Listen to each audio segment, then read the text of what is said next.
nice holding place for us. Aren't you, Charlie? You know who I wish you were right now?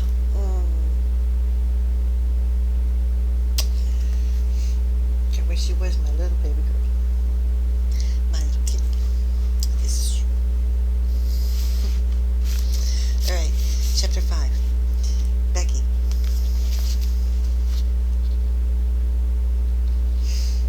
It's like sending you mental hugs.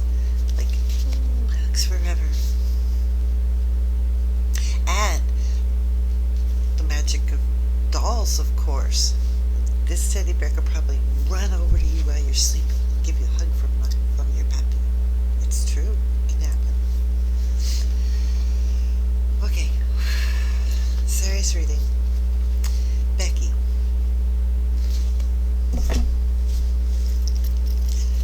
Of course, the strangest power Sara possessed, and the one which gained her even more followers from her luxuries than the fact that she was the show pupil.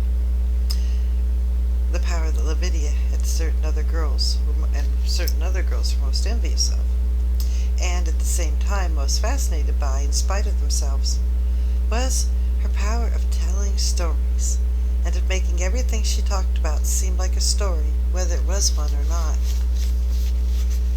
Anyone who had been at school with this teller of stories knows what the wonder means. How he or she is followed about and besought in a whisper to relate romances. How groups gather around and hang on the outskirts of the favorite party in the hope of being allowed to join in and listen. Sara not only could tell stories, but she adored telling them. When she sat or stood in the midst of a circle, and began to invent wonderful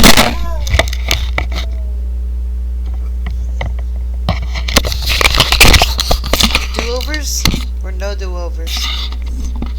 Well, in real life, sometimes we knock over microphones. Don't we one? Alright. Storytellers. Back in the day, they must have been popular. She loved to tell her stories.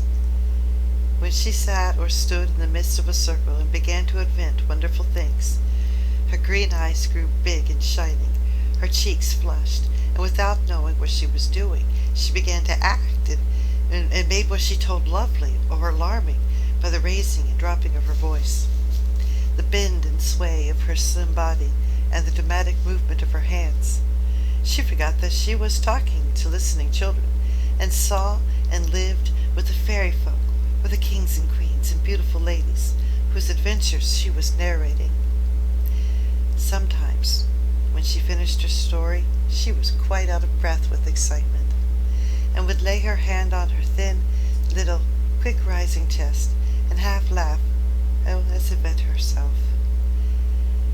When I'm telling it, she would say, it doesn't seem as if it was only made up.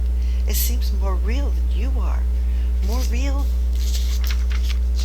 than the schoolroom. I feel as if I were all the people in the story, one after the other. It is queer. She had been at Miss Munchen's school about 2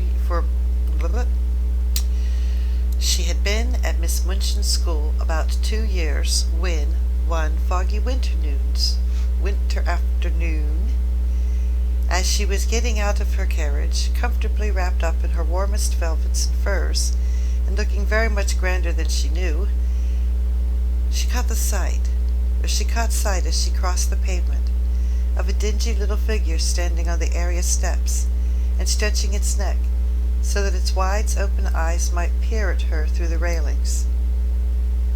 Something in the eagerness and timidity of the smudgy face made her look at it, and when she looked, she smiled, because it was her way to smile at people. But the owner of the smudgy face and the wide-opened eyes evidently was afraid that she ought not to have been caught looking at pupils of importance. She dodged out of sight,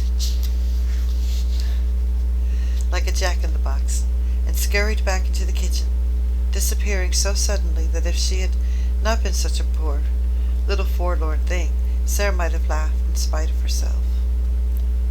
That very evening, as Sara was sitting in the midst of a group of listeners in a corner of the schoolroom telling one of her stories, the very same figure timidly entered the room, carrying a coal box much too heavy for her, and knelt down upon the hearthrug to replenish the fire and sweep the ashes. She was cleaner than she had been when she peeped through the area railings, but she looked just as frightened. She was evidently afraid to look at the children, or seemed to be listening. She put on pieces of coal cautiously with her fingers so that she might not make a disturbing noise, and she swept about the fire irons very softly. But Sara saw in 2 minutes that she was deeply interested in what was going on, and that she was doing her work slowly in the hope of catching a word here and there. And realizing this, she raised her voice and spoke more clearly. Mermaids swam softly about in the crystal green water and dragged after them a fishing net woven of deep-sea pearls, she said. The princess sat on the white rock and watched them. It was a wonderful story about a princess who was loved by the Prince Merman and went to live with him in shining caves under the sea. The small drudge before the grate swept the hearth once and then swept it again.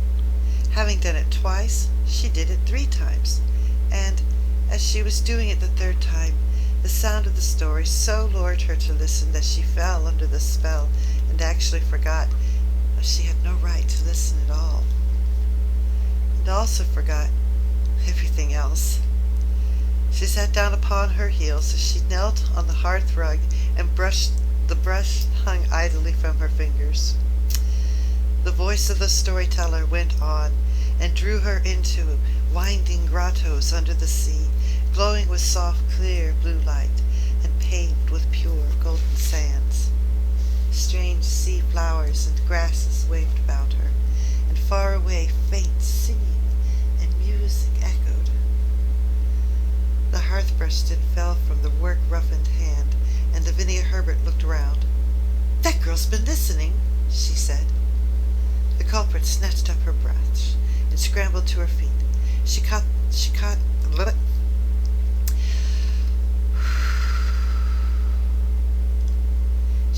at the coal box and simply scuttled out of the room like a frightened rabbit. Sara felt rather hot-tempered. "I knew she was listening," she said. "Why shouldn't she?" Lavinia tossed her head with great elegance.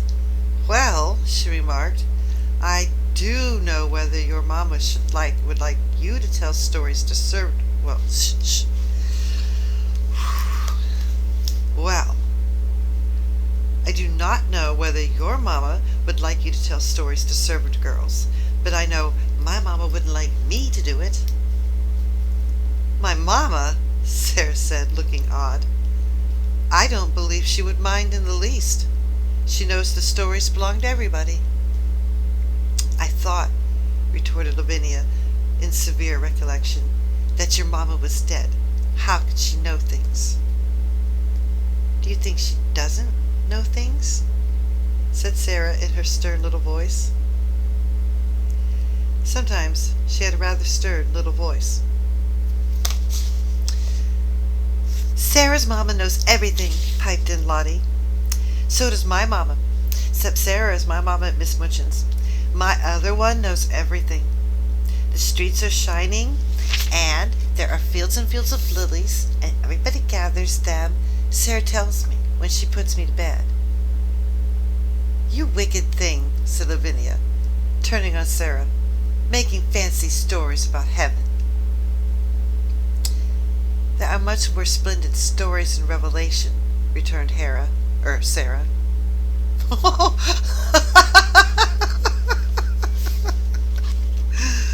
Excuse me.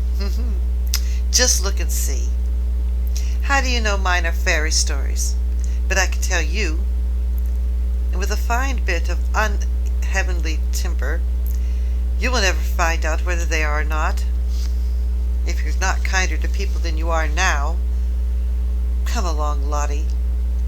And she marched out of the room, rather hoping that she might see the little servant girl somewhere again. But she found no trace of her when she got to the hall.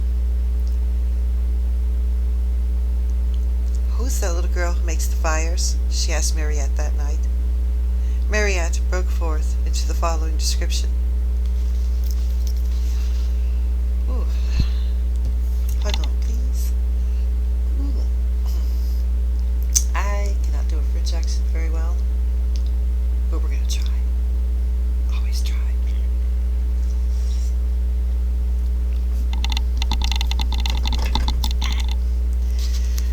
Indeed, Mademoiselle Sara might well ask. She was a forlorn little thing who had just taken the... I can't do it. She was a forlorn little thing. Oh, maybe I can. Who knows? But I'm not going to. Indeed, Mademoiselle Sara might well ask.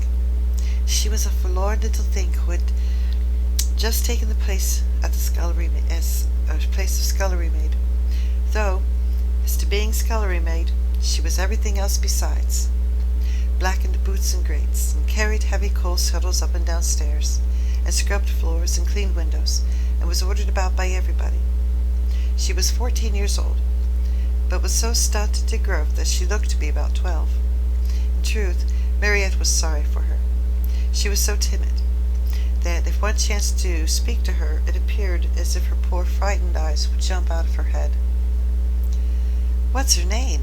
asked Sara, who had sat by the table with her chin in her hands as she listened absorbedly to the recital. "Her name is Becky." Mariette heard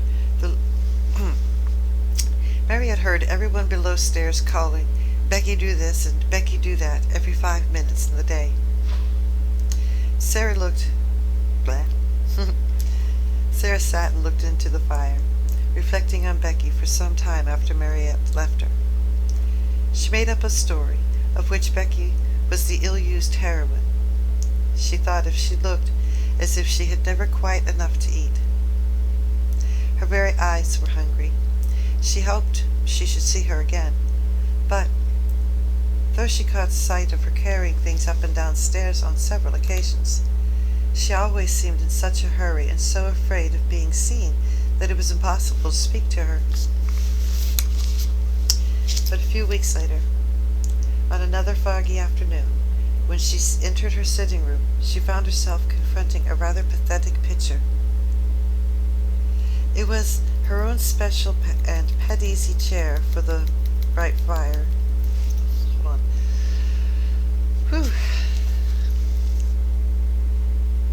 In her own special and pet easy chair before the bright fire, Becky, with a coal smudge on her nose and several on her apron, with her poor little cap hanging half off her head, and an empty coal box on the floor near her, sat fast asleep, tired beyond even the endurance of her hard-working young body.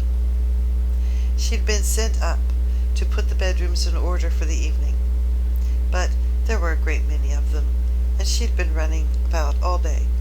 Sara's rooms had been saved till very last. They were not like the other rooms, which were plain and bare. Ordinary pupils were expected to be satisfied with mere necessities. Sara's comfortable sitting room seemed a bower of luxury to the scullery maid, though it was, in fact, merely a nice, bright little room. But there were pictures and books in it, and curious things from India, and there was a sofa, and a low, soft chair. Emily sat in a chair of her own, and with the air of a presiding goddess, and there was always a glowing fire in a polished grate. Becky saved it till the end of her afternoon's work, because it rested her to go into it, and she always hoped to snatch a few minutes to sit down in a soft chair and look about her, and think about wonderful good fortune of the child who owned such surroundings, and who went out on the cold days in beautiful hats and coats one tried to catch a glimpse of through the area railing.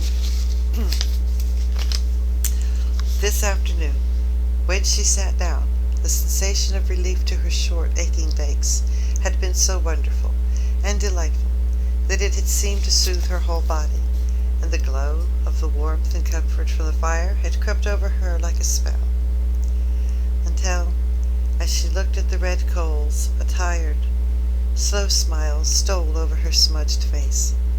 Her head nodded forward, without her being aware of it. Her eyes drooped, and she fell fast asleep. She had really only been about 10 minutes in the room, and Sara entered. But she was in a deep sleep, as if she had been, like Sleeping Beauty, slumbering for 100 years. But she did not look, poor Becky, like a Sleeping Beauty at all. She looked only like an ugly, stunted, worn-out little scullery drudge. Sara seemed as much unlike her as if she were a creature from another world. On this particular afternoon, when she had been taking her dancing lesson, and the afternoon on which her dance master appeared was rather a grand occasion at the cinema.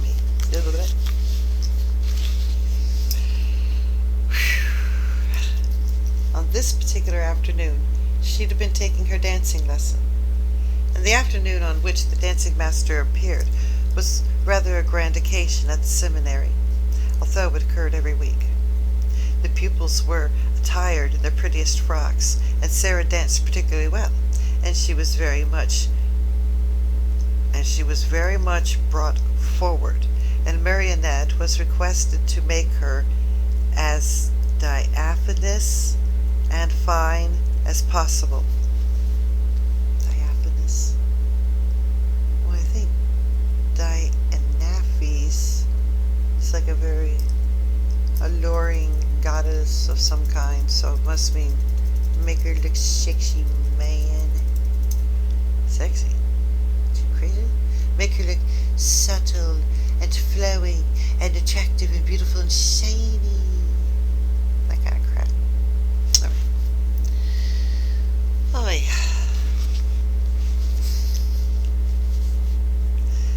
Today, a frock of the color of a rose, had been put on her, and Marionette had brought some real buds, and made her a wreath to wear upon her black locks, and period. She had been learning a new delightful dance, in which she had been skimming and flying about the room, like a large rose-colored butterfly, and the enjoyment and exercise had brought a brilliant, happy glow to her face. When she entered the room, she floated in with a few of the butterfly steps, and there sat Becky, nodding her cap sideways off her head. "Oh!" cried Sara softly when she saw her. "That poor thing!" It did not occur to her to feel cross at finding her pet chair occupied by a small dingy figure. To tell the truth, she was quite glad to find it there.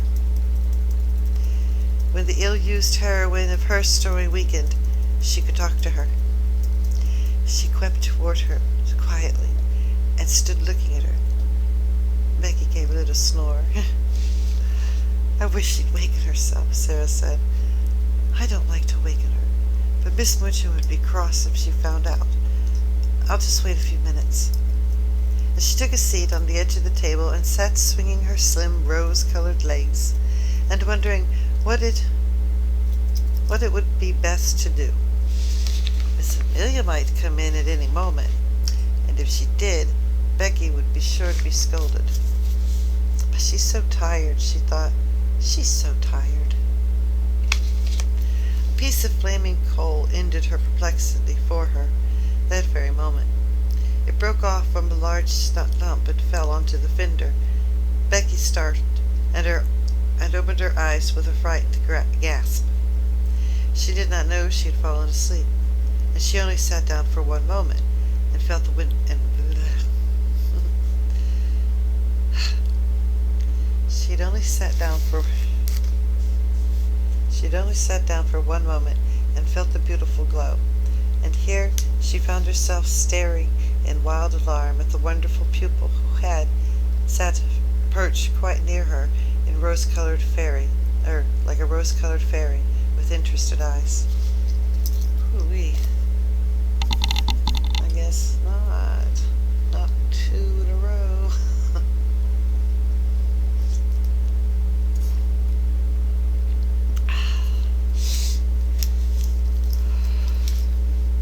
so much better at reading.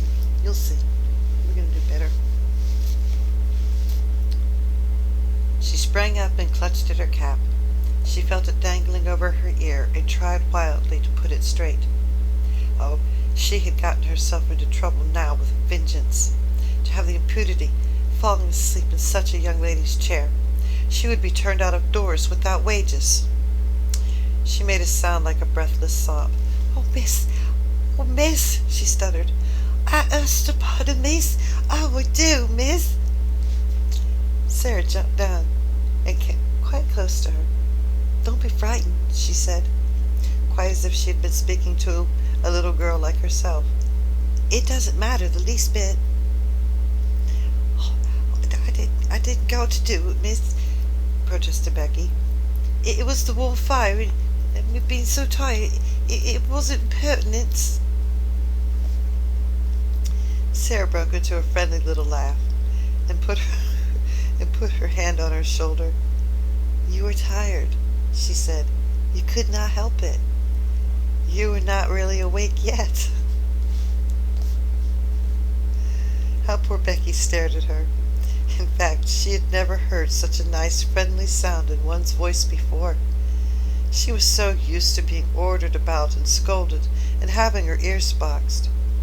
And this one, in her rose-colored, dancing-out afternoon splendor, was looking at her as if she were not a culprit at all, as if she had a right to be tired, even to sleep. The touch of the soft, slim, little paw on her shoulder was the most amazing thing she'd ever known. Ain't you angry, miss?" she gasped. "Ain't you going to tell the missus?" "No," cried out Sara. "Of course I'm not." The woeful fright in the little coal-smuttered face made her suddenly so sorry that she could scarcely bear it. One of her queer thoughts rushed into her mind, and she put her hand against Becky's cheek. "Why," she said, "we're just the same. Only I'm a little girl like you. It's just an accident that I'm not like you, and you're not like me, and you're not me." Becky did not understand in the least. Her mind could not grasp such amazing thoughts. And an accident meant to her a calamity, in which someone was run over or fell off a ladder and was carried to the hospital. "Accident, miss," she fluttered respectfully. "Is it?" "Yes," Sara answered, and she looked at her dreamily for a moment. But the next she spoke in a different tone. She realized Becky would not know what she meant. "Have you done your work?" she asked. "Dare you stay here a few minutes?" Becky lost her breath again. "Here, miss, me?" She ran to the door. Sara ran to the door, opened it, and looked out and listened. "No one is anywhere about," she explained. "If your bedrooms are finished, perhaps you might stay a tiny while. I thought perhaps you might like a piece of cake." The next 10 minutes seemed to Becky like a sort of delirium.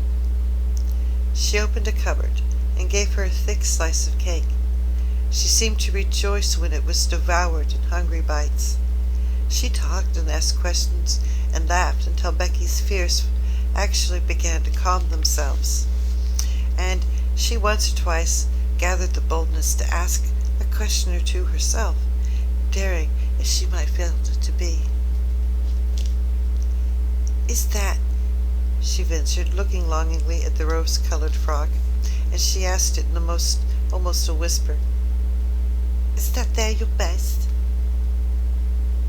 "It's one of my dancing frocks," answered Sara. "I like it, don't you?" For a few seconds Becky was almost speechless with admiration, and she said in an odd voice, "I'd see a princess." All standing in the street with the crowd outside watching the swells go enter into upper, and there was this one that stayed at most. Am I right? She's saying this. Alright. And it was this one. Everyone stared at most. They says to each other, "That's the princess." And she was a grown up young lady, and she was pink all over, and ground, and cloak, and flowers and all. And I called to her in mind, "May I see you sitting there at the table, miss? You look like her."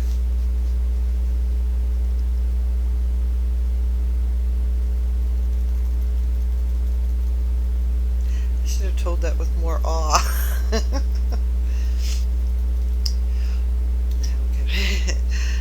"I've often thought," said Sara in a reflecting voice, "that I should like to be a princess. I wonder what it feels like. I believe I'll begin pretending I'm one." Becky stared at her admirably, and, as before, did not understand her in the least. She watched her with a sort of adoration. Very soon, Sara left her reflections and returned to her with a new question. "Becky," she said, "weren't you listening to that story?" "Yes, miss," confessed Becky, a little alarmed again. "I knowed I hadn't order, but it was that beautiful, I couldn't help it." "I liked you to listen to it," said Sara. "If you tell stories, you like nothing so much as to tell them to people who want to listen. I don't know why it is. Would you like to hear the rest?"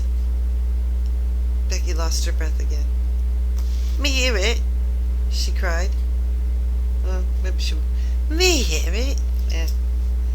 "Look, like as if I was a pupil, miss. All about the prince and the little white merry babies swinging out and laughing with stars in their hair." Sara nodded. "You haven't time to hear it now, I'm afraid," she said. "But if you will tell me just what time do you come by my rooms, I will try to be here and tell you a bit of it every day until it's finished. It's a lovely long one, and I'm always putting new bits on it." "Then," said Becky devoutly, "I wouldn't mind how heavy the coal boxes was, or what the cook done to me if I might have that to think about.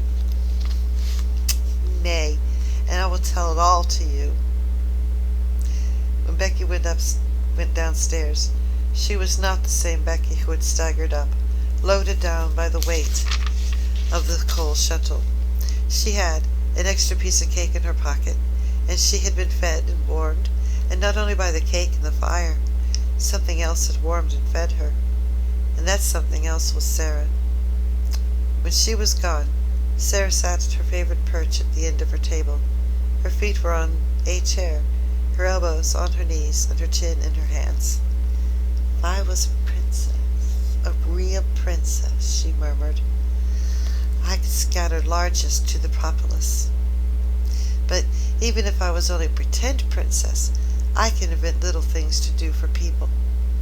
Things like this." She was just as happy as if it was largesse. "I pretend that to do things people like is scattering largeness. I've scattered largesse." And this is our moment. Sorry about all the struggles. But the shadows on tomorrow. See ya. Did you stop recording yet?